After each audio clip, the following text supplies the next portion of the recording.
you said you were gonna show us some more of your cosplay, but it seems you've put some tools from a bygone age on the table. Do you want to explain some of it? Yeah, I do want to explain it because this is steampunk. This isn't just steampunk. This is my steampunky kit. But normally it's a waistcoat, a cravat, and I've got a dirty shirt and stuff that I wear when I play different versions of my character. I have one character called Brutus Black, and the reason I picked that name is because it's a really badass name. I love that name. So I have different versions. I'm like a gentleman version. I have like I can give you photos of this. I've got the gentleman version. I got like the piston arm version, the bad guy version. I've got like the TNT version. I've got these sticks of TNT. I put a sparkler in the end of it, light the sparkler. We went on a dino hunt with the Commandant Organisation of Genteel Steampunk. They're the COGS on Facebook. I run it with my friend Marcus and his mum Alison. And there was a photographer taking a big photo of us, and I lit one of them, just threw it at his feet, and everyone just burst out laughing. And then he took a shot, and it was like, "Hey, we got a shot of everyone laughing!" Brilliant. So I thought that would have gone a different way. Like I thought he was going to run away. No. When I first got there and lifted it through, people were like, "Oh, what's that? Oh, right, yeah, it's a sparkler." But all of this stuff, majority of this stuff, actually, in fact, all of this stuff was made by my friend Marcus and his mum Alison Belden-Smith from Lurcher Gallery, and they live in Talog. And this is a Nerf gun, double barrel Nerf shotgun. But a different thing about this is, obviously, I've tied it off right now, but I can still show you. Normally with these, when you open them, you know when it goes, and then it cocks the gun like that, because there's a piece of rope tied to there, and then when you close it, you can shoot it, and then you do that and they pop out. Yes. With this one, it's a bit more low tech. You pull the string, and then it shoots like that. Safety. So I just go like that and just shoot instead, because I just think, well, that's better. I think it looks more like steampunky and old-fashioned, sort of right, quick, load the gun, pull the old tiny rope, and then bang, sort of thing. But yeah, the Lurcher Gallery, check them out on Facebook. Also the COGS, Commandant Organisation of Genteel Steampunk. They're on Facebook there. So are they the guys who we see at Nerdvana? Yes, you'll see Marcus in his Lurcher Gallery store with all the steampunkiness and amazingness. That's where we first bumped into when you were doing your Professor Verymental, and we had the pleasure of having 4 people in our panel because it was up against you. I feel so bad. I had a full room. I had literally the entire convention in the main room. And apart from the 4 people who were watching and you guys. And then by the end of it... that's what matters, right? By the end of it, after my set and everything, I came off and I was chatting to people, and people came over like, "Oh, we missed you, we were in the panel." I'm like, "Was there a panel? There shouldn't have been a panel." And while I was doing this, we made sure there wasn't a panel. And I was like, "Yeah, there were like 4 people." And I'm like, "Oh, God. I feel so bad now." But yeah, I do Professor Verymental, a tribute act to Professor Elemental. Paul Alborough, he's absolutely amazing. I started doing it in Cardiff Film and Comic Con just for a laugh. I cosplayed as Professor Elemental, except with a beard, and much portlier than Paul. Paul's much skinnier than I am, and I did fighting trousers, and I was quite chuffed for that, and that was that. And then ever since then, it blew up. I got asked to come back to Cardiff again. I came back, did fighting trousers again because that's the only song I knew. And then I also did another set then, which was a bunch of songs I'd learned. And then Paul and me are now friends on Facebook. I'm friends with Professor Elemental, and there's all this stuff's happening. And I've been to like God knows how many gigs now. I've done Utoxeter, I've done Cardiff a bunch of times. I've done London Film and Comic Con. I've done Surrey, the Steampunk Convivial. I've done a bunch of gigs. I can't count them all. But what's the next one? My next one, I don't know yet. I am in talks with someone about doing a festival coming up next year in March or April. I'm looking forward to doing that. So Can you talk us through the rest of the gear? I can indeed. What is this? This now. I'm gonna need you as a dummy. I am your dummy. Come on over here. Which way are we doing this? Like this, like that. Spinning like around again, well. Kylie. There you go, spinning around again. This looks like a very old proton pack. Do you know what? Let's say it is. Why not? On this, it's got a little kid's toy thingy there and an old switch there. What this is a power system for my las gun. Now if I just lift this up, I should be able to reach the little doohickey there. And Adam, you've got lightning in your back. Lightning in your back. I'm springing my stuff. Springing your stuff. I was worried that when I jumped then I might break it. So here's the las gun. As you can see, they're color coordinated. There you go. So there you go. That's my 40k style las gun steampunk. She's called Mabel. There she is on the side of the gun there, Mabel, because you know steampunky names. Looks like your mum. Damn, man. But yeah, it's what I tell you how I came across this. I went to Marcus's house just to chill out with him in Tarlog, and I went to just chat to him or whatever. And we were talking, and he was like, "Oh, I'm just working with that right now." And I picked it up, and I was like, "Oh, this is so cool." And he was like, "Yeah, it comes with a backpack." And he put the backpack on the table, and he clipped all the tubes into it, and then clipped the 2 tubes into the bottom of it. I tried it on, and I was like, "Yeah, just mine. How mine now?" And he was like, "Yeah," and I'm like, "Yeah, it's mine now." But yeah, it's got a what it's called. There's a draw pull in the back, by the way, and the draw pull there is just to get my attention. Don't pull that. It's annoying when people pull that. But it's got a lumen disc in the back. It's what it's called. It's a brightly coloured disco light disc. You can also turn it on to a setting where if you like make loud noises or whatever, it flashes with the beat. Ooh. It's like one of those party ones. This is a belt one. You just clip it onto your belt. You can get them on Amazon. People always ask me what that is.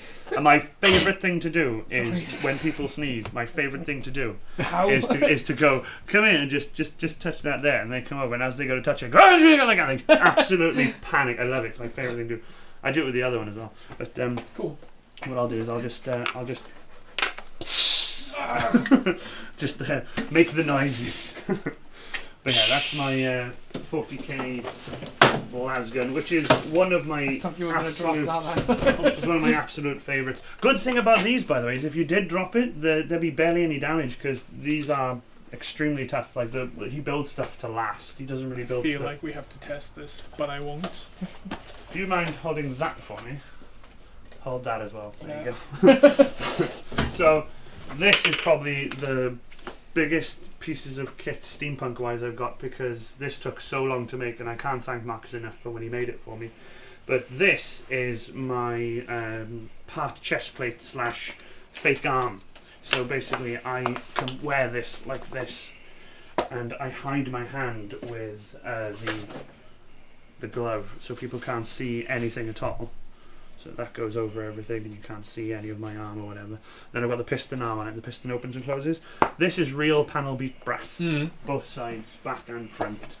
And that's half a stopcock for a bathroom fixture, but it's fine. Because that's what steampunk is. You literally just find what you've got and then get it done. But what this does is that clips around there onto there and holds the arm on. But it's been some time since I put it on and I've kind of forgotten how to do it. But what I'll show you is when I do wear it, my arm goes through this piece here, this top piece, and through the bottom piece, onto my wrist, which is also brass, as you can see. And this is a brass evacuate pump. The pump goes like that, and you would pump it up and down, and the water would come out of there to evacuate water out of your boat if you were sinking or if you had some water in your boat. So I'll just give you a little demo like this just to show you. So it actually, I'll do it like this actually. There you go. So the piston goes in and out, but when I actually move my arm, it actually works as a piston in and out and up and down. So when you wear it, it actually looks pretty badass. I'll give you photos of me wearing this if you want. I haven't worn it for a while.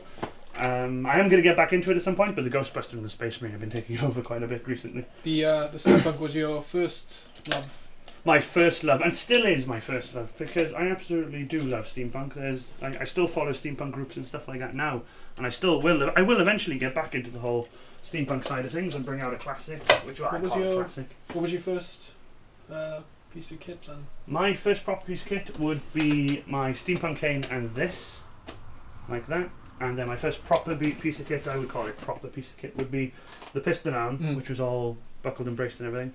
But I wanted to be like a piston arm or futuristic, because steampunk is an alternate past, not a future prediction kind of thing.